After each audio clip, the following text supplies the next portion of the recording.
106.7 Energy FM.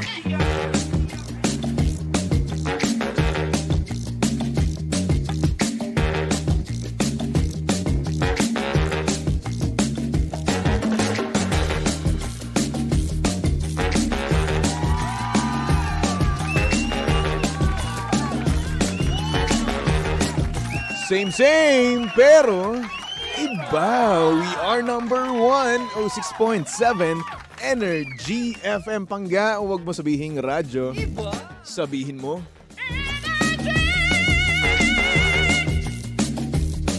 Good morning, Luzon, Visayas at Mindanao, Metro and Mega Manila. Siyempre, good morning din sa napakaganda, napaka-sexy. Ang babaeng blue. Oo, sadness siya ngayon. DJ Lindsay, good morning. Hi! So magandang morning, baby Toby. Uy, kamusta ka naman? Uy, okay naman ako. Talaga ba? Oo, nakatulog ako ng maayos. Sana all nakatulog. Ako kasi hindi eh. Hindi na naman. Hindi dahil sa madami akong iniisip ha. Oo. Ang ingay nung kapitbahay ko. Talaga ba? Oo. Anong pinagsasasabi? Kung ano-ano. Anong ganap? Ano ba? Huwag ka na makichika. Hindi nga ako nakikinig eh. Hindi! Grabe ka naman. Di syempre kung maingay sila, imposibleng hindi mo marinig kung anong ingay. Naririnig ko pero syempre. Anong klaseng ingay ba yan? Yung nagkukwentuhan sila tapos nagtatawanan napakalakas. Ganun. Saan kinatok mo? Ganyanon mo? Ayoko eh. Bakit ayaw mo? Ikaw tuloy nagsasuffer. Introvert ako eh. Hindi ko kasi alam kung nasa taas ko ba, ay nasa baba, nasa gilid ko ba. Wala bang left, right, nire-reportan baba, dyan? ganun. Meron naman, kaso tulog siya kapag umalis ako, tapos pag umano naman ako, bumabalik naman ako, tulog din. Ano ba yan? Basta i-report mo pa din kasi ano naman, pag nagising naman siya, bibigyan niya ng notice yung nag-iingay. Alam mo nangyari nun, no? Nung natulog ako mga around 8 p.m. Oo. Tapos, nag-uusap na sila nun. Nalimpungatan ako mga 11. Nag-uusap pa rin sila nun. Oo. Tapos, nalimpungatan ulit ako. Nag-uusap pa rin sila nun. Dami niyong Hanggang sa kwento. pagkagising ko, alas 2, nagkukwentuhan pa rin. Ang lakas-lakas pa rin ng boses. Puyaters. Oo, grabe. Yung tawanan. Lagi ba yung nangyayari? Paminsan-minsan. Ganun. Nasa kabilang linya po natin, charik. Grabe naman kasi. Reklamo. Parang hindi lang iniisip yung yung kapakanan ng iba. Kapitbahay. Yung kapitbahay kasi ang lakas-lakas ng boses nila. Grabe.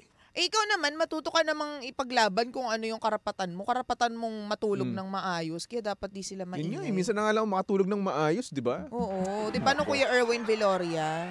Kuya Erwin naman talaga. Oo. Sino po yun? Si Kuya Anong Erwin? masasabi ng mga ka-Grab West Team Manila natin? Oy, Mamaya hello natin po. batiin yung... Ang dami daw nakikinig sa atin, mga units daw ng mga Ng ka-Grab West Team Manila. Uy, hello po sa Ay, inyo grabe lahat daw. dyan. Talagang Oo, lahat nakatutok kamusta daw sa atin buhay-buhay, tuwing di ba? umaga. Oo. Naku, hello po sa inyo. Good morning. Good morning. Mag-ingat po kayo. Uy, sa mga pangga natin dyan ngayon, na nagbabiyahe, no, nagda-drive, nagmomotor, no, naku, malakas po ang ulan. Okay, at merong parte dito sa Pilipinas na zero visibility nga naman daw. Oh, talaga? Sabi, may nag-comment sa akin dito na doon daw sa NLEX zero visibility daw. Ay, Oh. Talaga ba? O ingay, kasi nga nakalabas na si Hener ng Philippine Area of Responsibility. Ngayon si Helen nakapasok na rin. Helen naman kasi. Oo, Hener Labas ka na out, kagad. Helen in. Tayo Ganyan. dyan. Hener, Helen, labas ka ulit kagad. Ayokong mabasa sa birthday ko. Oo nga, Okay. kapag lalabas na yan. Lalabas Oo. na rin. Lalabas na siya. Huwag mong basain. Hindi naman daw siya magtatagal dito. Hindi sabi ng rin. Pag-asa, yes. Parang yung hindi rin Ay, nagtagal. Nagtagal naman siya. Yun nga lang, wala talaga. Hindi. Okay lang. Wala Tanggap ko talaga. na. Anyway. Kamusta naman umaga mo? Ayan, maganda sana kung meron tayong naririnig na konting Toby. Yan. Yeah! Oh my goodness! Thank you very ayan, much. okay Ayan! Ako, sinasabi ko sa'yo. Okay naman nga. Ano Okay bang problema? naman. May problema ba tayo dyan? May problema ako. Ano yun? Oo, may nag-send kasi sa atin ng message. Magkano? Magkano pera kagad? Hindi kasi kahapon. Gina Oy. anyway. Oh. Grabe, no? May Oo. nagsend kasi sa atin tapos pera kagad, ganun. Ay, Di ba wala. pwedeng may trabaho tayo dito, may Oo sender nga. ako, Oo, di ba? excite lang ako kasi alam mo Ito, na. kilala mo talaga kung sino pang pera dito no? Ay, ba't ikaw hindi? Hindi. Oh, shit! Anyway, yun na nga, meron tayong sender, DJ Lindsay. Yes! Na kung saan, nahuli daw sila Mm. ng magulang ng kanyang boyfriend.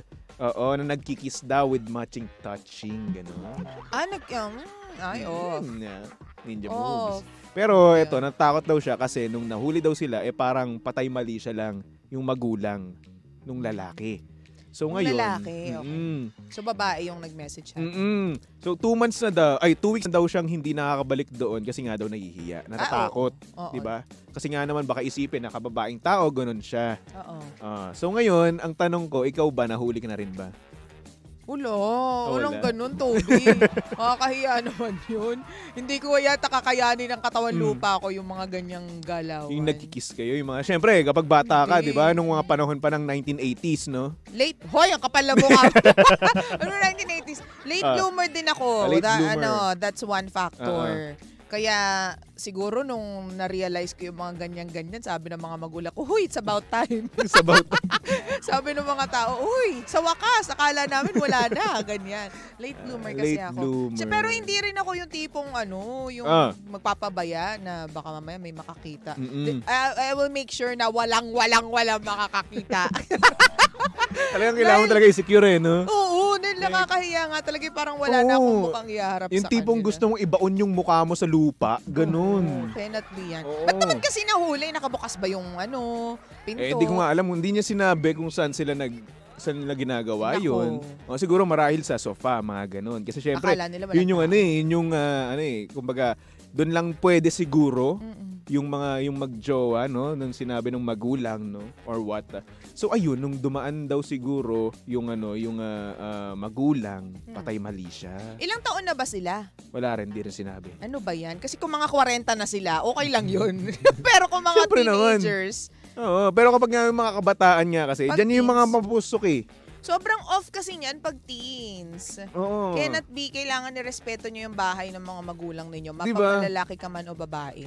Siguro mga hindi naman teenager, siguro mga sa 20s, mga ganun. Oo. Kasi karamihan sa mga kabataan Nagtatrabaho eh. na ba sila? Siguro hindi pa. Hindi Kasi pa. karamihan Off sa mga pa din. 20s ngayon estudyante pa lang, di ba? Mm-mm. So ngayon, siguro naisip ko dito, no, bata pa sila, tapos yun nga, patago nga, di ba? At wala pa silang means para mag-check-in. At wag naman sana, no, hindi namin kayo iniengganyo na mag-check-in kayong mga estudyante kayo. Ha? Para lang sa ganun. Okay? Bala ka dyan, Toby. Ayun nga eto nga, Oo. disclaimer nga, hindi nga Okay. iniengganyo eh. Okay. Eto, binamasama na naman yung mga sinasabi ko. Hindi.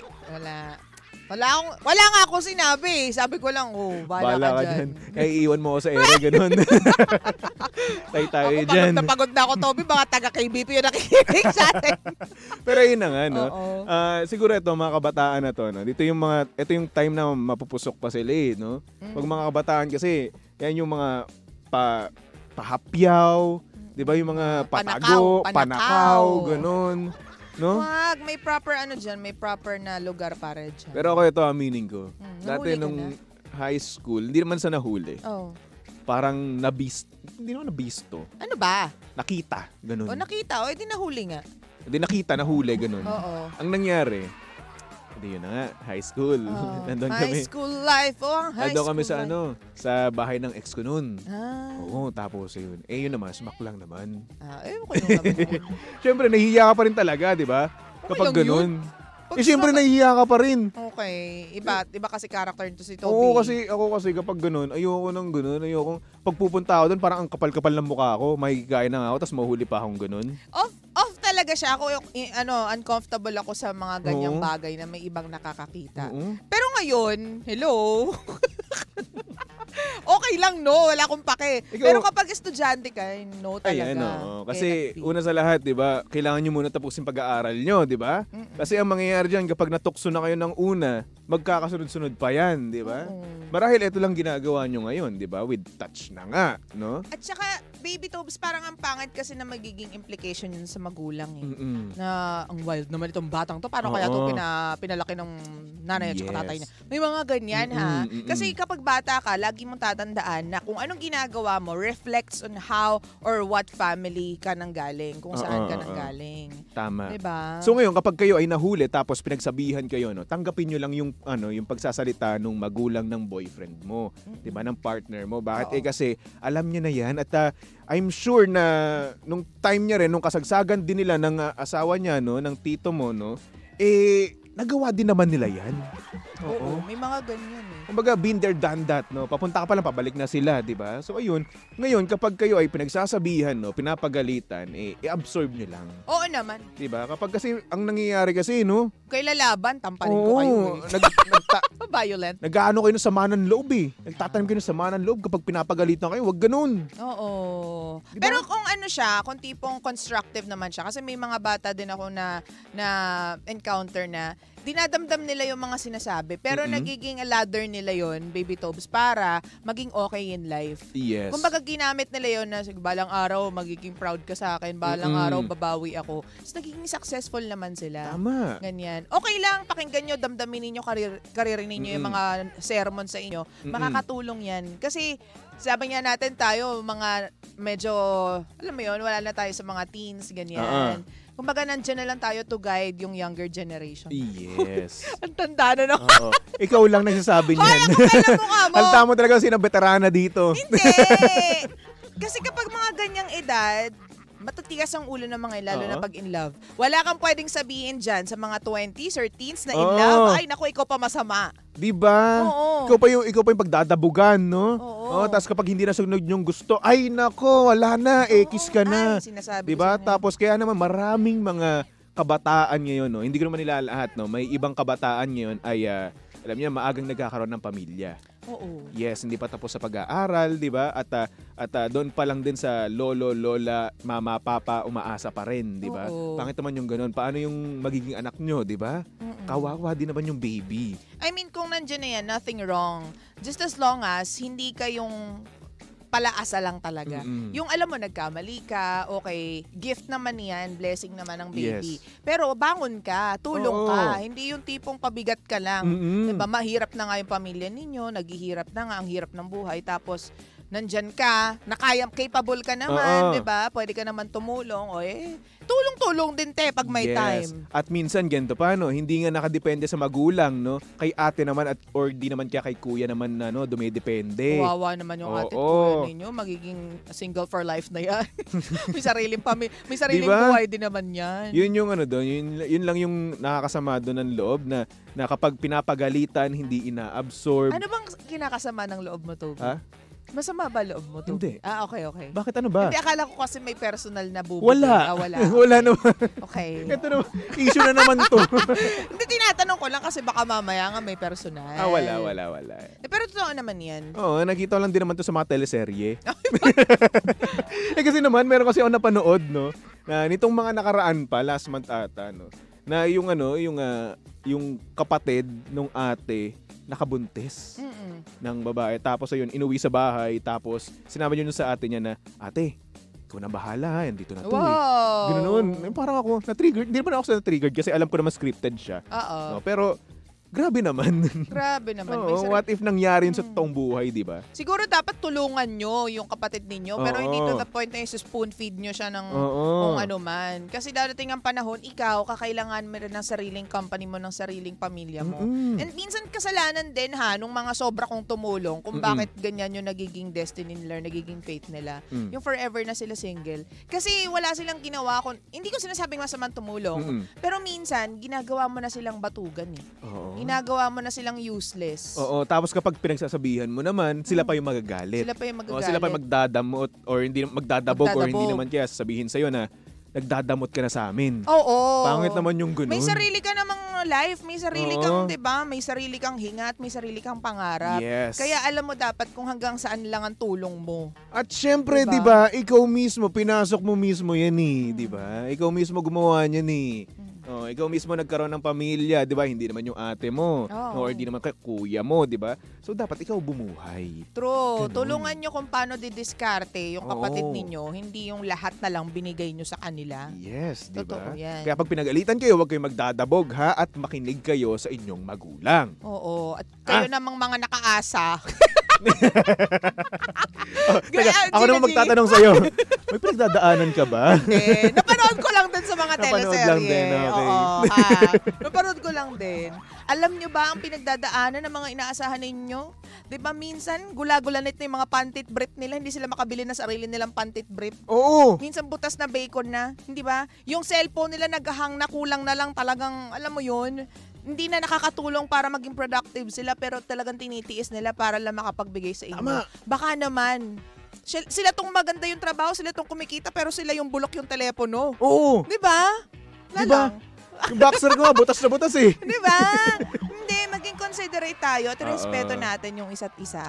At ayun na nga, gaya nga ng paulit-ulit namin sinasabi dito, makinig kayo sa magulang nyo, di ba? Yes. Kasi nga naman, yung magulang nyo, nagawa na nila yan, pag pinagalitan kayo, alam nila kung ano yung ginagawa nila at alam nila kung ano yung sinasabi nila kasi experience nila mismo yun. Okay? True ka dyan, true. Ay, nako.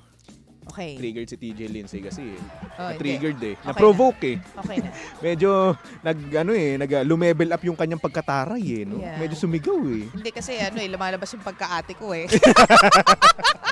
Ay, no. Oh, di ba? Anyway, Totoo mga naman. pangga, susunod na, napakaganda, napaka-sexy DJ Lindsay para sa programang Lihim ng Liham. And of course, nakasama mo't nakalandian ng hot baby boy ng radyo. Walang iba kung hindi si Baby Toby. Kaya naman i-follow nyo na ako sa lahat ng aking social media accounts. Hanapin nyo lang, Baby Toby 1067. Okay? Okay. Alright. So, for our next song, nako, para to sa mga pangga natin diyang may kayang panindigan. Yung tipong kayang-kaya mo ng panindigan, pero ayun, ayaw naman niya sa'yo, diba? Ang sakit. Ben and Ben with the song Paninindigan Kita. Tumutok lang dito sa estasyong same pero iba. We are number 1, 06.7 Energy FM Pangga. Huwag mo sabihing radyo. Sabihin mo, Kakainin